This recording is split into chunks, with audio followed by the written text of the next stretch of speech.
Sleep apnea is a serious and potentially dangerous sleep disorder in which breathing repeatedly stops and starts during rest. This is a story about a woman who suspected she might have it, and what she uncovered instead changed her life in unimaginable ways. It began with her waking up breathless, heart racing, and a nagging feeling that something was wrong. She had made it nearly 30 years without anyone ever accusing her of snoring. No roommates, no boyfriends, not even family. But now, after several mornings of waking up feeling like she'd run a marathon in her sleep, she started to wonder, could she have inherited her family's history of sleep apnea? She remembered childhood vacations where she'd lie awake in shared hotel rooms, listening to her parents' thunderous snoring battles, dreaming of using all her allowance money to book her own room just to get some peace. That family curse seemed like it might have finally caught up with her. After consulting an array of sleep disorder websites and forums, she made an appointment with her doctor. However, her insurance-limited physician, whose office sat directly above a dry cleaner in a long-forgotten part of the city, didn't offer the kind of in-depth sleep study she had imagined. Instead, he suggested a cheaper, more practical solution: record herself sleeping at home for a few weeks. The recordings, he explained, could be reviewed later to see if any signs of sleep apnea appeared, saving her thousands of dollars in the process. Skeptical but also not eager to part with $2,000 for clinical testing, she bought a tripod and a camera, set it up beside her bed, and pressed record. That first night, as the camera lens fixed itself on her bed, she couldn't help but laugh. It all felt like a scene from a bad indie film. But this wasn't a movie, it was her life. And she had no idea what she was about to capture. 3 weeks passed quickly. Her workdays were long, and by the time she got home, she was too exhausted to care about the camera quietly watching her. One Saturday night, after coming home drunk, she recorded herself collapsing, fully clothed on top of the covers. Embarrassed, she considered deleting the footage, but she left it in, figuring it might offer an interesting comparison on how alcohol affected her sleep patterns. When the month ended, she delivered the flash drive to her doctor. It took another few weeks for him to review the footage, and when she was finally called in to discuss the results, she braced herself for a diagnosis. The appointment began normally.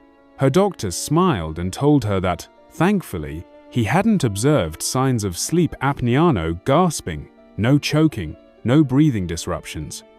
She felt a rush of relief and silently thanked herself for avoiding the cost of formal sleep testing.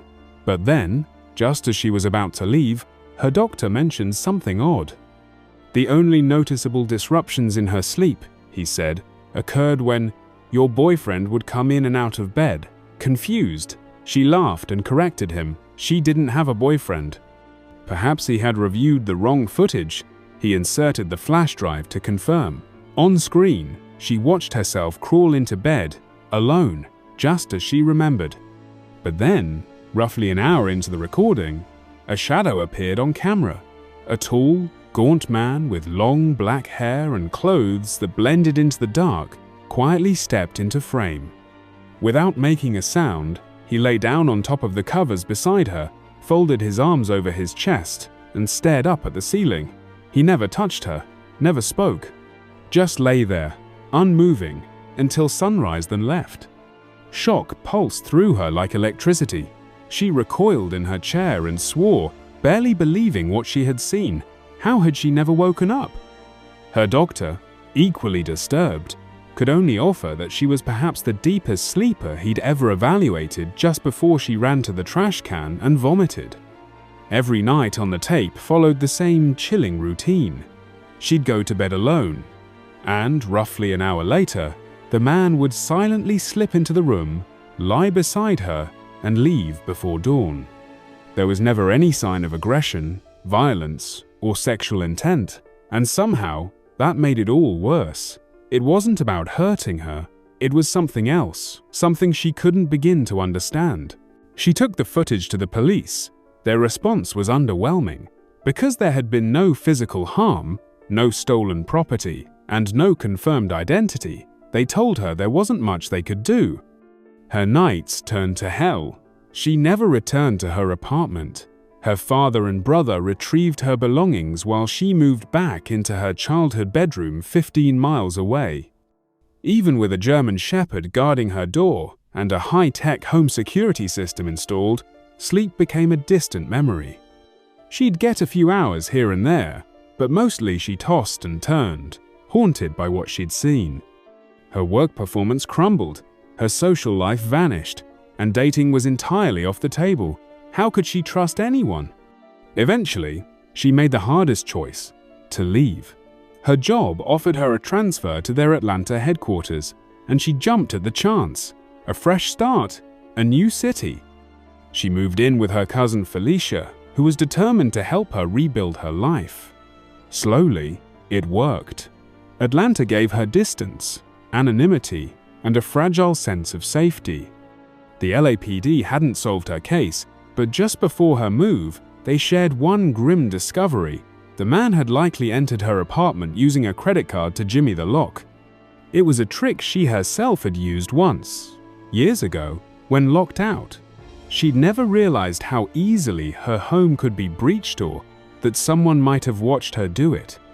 Months later, during a tipsy Thanksgiving conversation with her father, he admitted he'd done more investigating than the police ever had. He'd spoken to the apartment building's manager, who revealed a disturbing detail. There were security cameras in the hallway outside her door, but they hadn't functioned in years. Still, the manager handed over the old tapes. Nothing showed her stalker entering the apartment. Her father then asked a question that chilled her to the core. Did she ever tell anyone about the credit card trick? As far as she could recall, no one. Maybe a friend years ago. But her father pointed out something else. If she had done that 5 years ago, back when the hallway cameras worked, someone could have seen her do it. Someone who now knew the cameras were broken. Together, they dug deeper. A name surfaced: Altero Security, the company responsible for those hallway cameras. They tracked its office down to a grimy building in City of Industry, California. The place was dilapidated, the office reeking of chlorine and stale cigarettes. Boxes and papers lay scattered, and an elderly woman greeted them at the counter. She explained that the company had just gone out of business 2 weeks ago. As her dad spoke, trying to get answers, the woman's appearance faded from the daughter's focus. Her eyes landed on a plaque on the wall behind the counter, an Employee of the Month portrait. The face was unmistakable: pale, thin, long black hair, hollow eyes. It was him. Her uninvited sleeping companion. The nameplate below read, Scott Lynn. When she asked where he was, the woman casually said Scott had moved to Atlanta a few months ago, without explanation. Her stomach sank. Her father, looking pale, confessed he had one more thing to show her. On his laptop, he played a seemingly innocent video of local boys dunking basketballs into a poolside hoop. It was a neighborhood memory until the scene shifted. The same boys, now under the cover of night, were seen creeping toward her parents' house, planning to egg it. As one of them raised his arm to throw, he suddenly stopped. "What the fuck?" he whispered. The camera zoomed in toward the house, capturing a vague but chilling image. Standing outside, partially hidden in the shadows, was a man, still, watching, waiting, and in that moment, she knew. He hadn't followed her from the apartment. He had followed her home.